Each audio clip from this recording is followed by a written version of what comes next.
Hello guys, welcome back to Watch Addiction Watch Reviews. Today I have a pretty interesting Seiko on the channel. It's a Seiko 5 and I got this one from BUYEE.Japan, BUYEE.jp.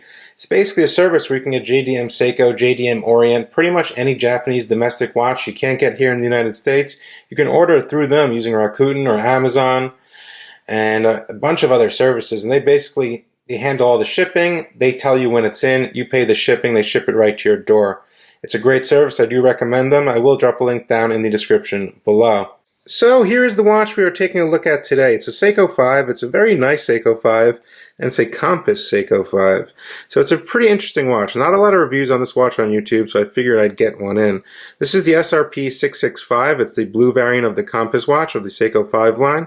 As you can see, it is labeled Seiko 5 Sports right below the 12 o'clock position. Now this is a solid 316L stainless steel automatic watch, as you might have noticed by now. It is done in a nice sandblasted finish though, which is really smooth to the hands, and I found it to be quite surprising. Now Seiko 5, it seems to be that most of their models the quality control is way better than Seiko Prospects, any Seiko SKX, a Seiko Turtle, or anything like that, and they're cheaper and they contain the same movement. So what's the deal, Seiko? Who knows? Maybe it's just a branding thing. Anyway, this watch was under $200 from BUYEE.Japan, and I'm pretty happy with it so far. In terms of diameter, we're looking at 44 millimeters. So obviously it's a bigger watch. We're looking at a thickness of 13 millimeters, which is really not that bad considering it contains the Seiko 4R36 automatic in-house Seiko caliber. Nice feature also on this watch is the nice drilled lug holes. I really do enjoy that. So I can just pop my spring bar tool in there, remove the strap quite easily. We do get 22 millimeter lug widths here, a pull and push crown, 100 meters of water resistance, a day and date aperture over at the 3 o'clock, and a bidirectional friction-based rotating bezel.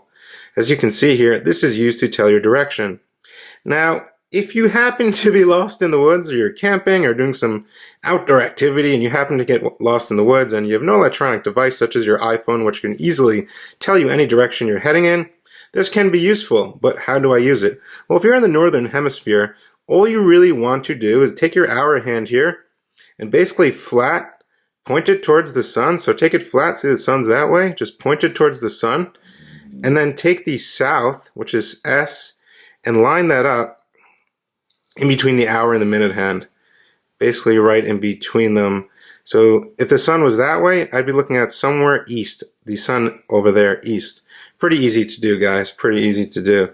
Anyway, some other stuff about this watch. As you can see, the dial is a bluish matte color. We have nice broad sword hands, which are filled with Seiko's lume. Not Lumibrite, but a pretty good lume that glows green. Applied markers. Nice big triangle, which is quite legible. Then you get your day and date over here.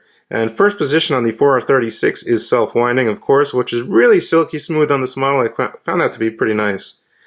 And it is a pull and push crown, so first position, I'm going to pop out 1. And we get a quick set day and date. As you can see, Monday 1. It actually is in numerals, which is pretty interesting. I think that's pretty cool, right? I think that's pretty cool. Just show you the final. Yep, and Monday. Pretty cool. Something different. Final position is your hacking position. We can set the time here. Nice red accented arrow pointed sweeping seconds hand. I do like that. The crystal itself is a Hardlex crystal, which is pretty typical. Same crystal on the Seiko SKX. Now heading over to the exhibition case back, it is screwed down, polished actually. We get a little glimpse of the 4R36. You know, it beats at 3 Hz, hand winding, hackable, contains 24 joules, reliable, accurate, plus 5 seconds a day around on this model. And it's a great all-around movement. It's a workhorse movement. It's not going to die on you. I think it's a decent movement. Now, I think I pretty much got everything out of the way.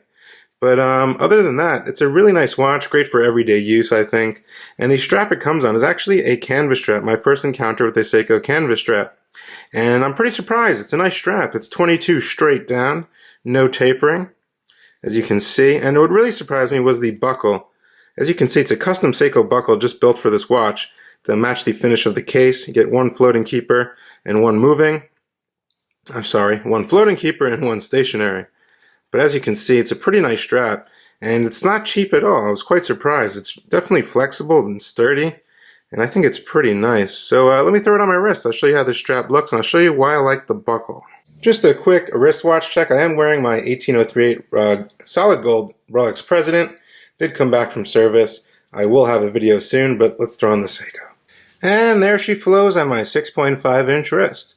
So as you can see, definitely it's a pretty bold watch, I'd say, for a Seiko. Definitely looks pretty nice. You know, I like that blue color. And you can even see there's some polishing in between the lugs, which gives a nice little contrast there. Now the buckle I was stating, as you can see, it conforms to the strap. So especially built for this canvas strap, it seems. It has Seiko inscribed there. And it's really comfortable. It just stays in place, conforms nicely. There's no like hair itch or pull, nothing like that. And a really kind of stealthy little buckle there. I really like that. But anyway, that's how it looks on my 6.5-inch wrist. If your wrist is any bigger, as you can see, it's about 1 millimeter over on each side. So I'd say maybe a little too big for me, but I definitely can wear this watch. I think it's just fine. Let me show you guys the lume. So as you can see, your typical Seiko 5 lume, it does glow green. It doesn't really fade quick. It's not as potent as something like an SKX with the Lumibright, but as you can see, it doesn't fade and it glows a nice greenish color. So I think this watch is a pretty cool watch for the money. I mean, you're spending under $200. That is only if you get it in Japan. On eBay, these go up to about $250, and pretty much that's the only place to get it. I believe this model is actually discontinued, and the only place to get them is either eBay or JDM sites such as BUYEE.Japan, which links you up to all the Japanese domestic sellers, which still have some of these watches in stock. So that would be your best bet there. But let me know what you think down in the comment section below. Do you like this watch? Do you think it's a good value? What other watch do you think you can get with the same set of specifications and movement for this money? And let me know all your thoughts, questions, queries, everything down in the description and comment section below. And I hope to see you guys on the next video. I really hope you guys enjoyed, and I hope you guys have a great day. I will see you guys on the next one. Bye.